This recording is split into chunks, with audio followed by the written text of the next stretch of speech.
بسم اللہ الرحمن الرحیم۔ تمام دوستوں کا السلام علیکم۔ آج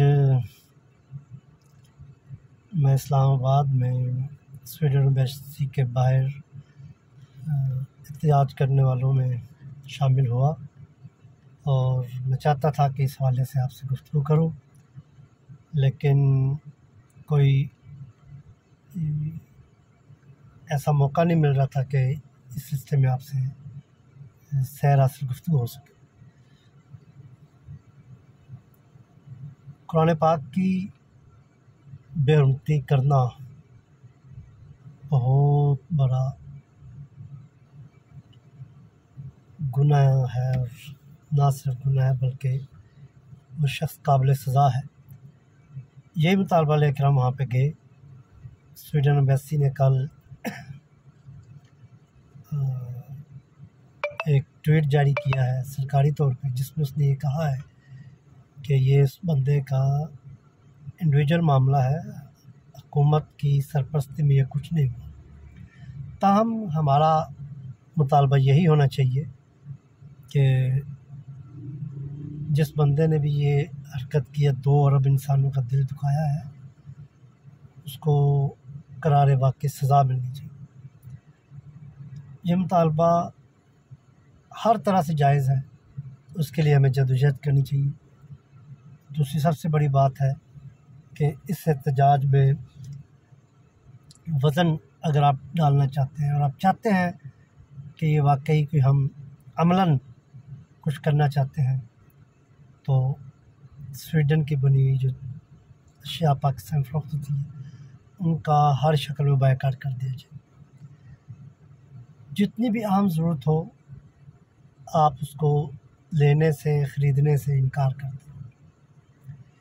یہ ان کی معیشت پر ایک دباؤ ہوگا، تو اس سے اس حکومت کے گھٹنے جو ہیں وہ ٹیکے جا سکتے ہیں۔ لیکن ظاہر ہے جب تک یہ اتحاد اور اتفاق پورے عالم اسلام میں نہ ہو تو اس حکومت کو مجبور نہیں کر سکتے۔ لیکن اس کے علاوہ جو ہمیں ایک اور کام کرنا ہے، یہ جو ہمیں بڑا ظاہر تکلیف ہوتی ہے جس وقت ہم سمجھتے ہیں کہ ہمارے نبی اکرم صلی اللہ علیہ وسلم کی شان میں جب یہ گستاخی کرتے ہیں اور ہمارے دل دکھتے ہیں، جب یہ قرآن کی بے حرمتی کرتے ہیں تب ہمارے دل دکھتے ہیں۔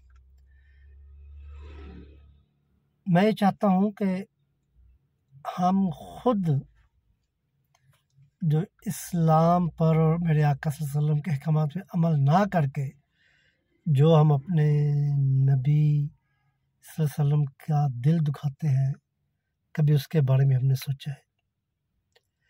یہ مطالبات ہم کرتے ہیں کہ اس نے جو دل دکھایا ہے اس کو سزا ملنی چاہیے، 100% ملنی چاہیے۔ لیکن کیا ہمارے ملک میں غیر مسلم امن سے ہیں؟ کیا ان کی عبادت گاہیں ہمارے ہاتھوں محفوظ ہیں؟ ابھی 3-4 دن پہلے عید والے دن کی شاید بات ہے، میں اس کے بارے میں پوری تصدیق نہیں کر سکا، مجھے یہ کوئی میں نے پڑھا ہے کہیں پہ کہ سکھر میں کوئی ہندوؤں کے مندر پہ یا سکھوں کے گرودوارے پہ سکھر کے لوگوں نے قبضہ کرنے کی کوشش کی ہے۔ ادھر ہمارا قرآن پاک کی بے حرمتی ہو رہی تھی اور ادھر یہ ہم لوگ اپنے غیر مسلموں کے ساتھ یہ سلوک کر رہے تھے۔ ذرا اس کو تھوڑی دیر کے لیے غور کیجیے۔ میرے آقا صلی اللہ علیہ وسلم نے ہمیں یہ بات سکھائی ہے۔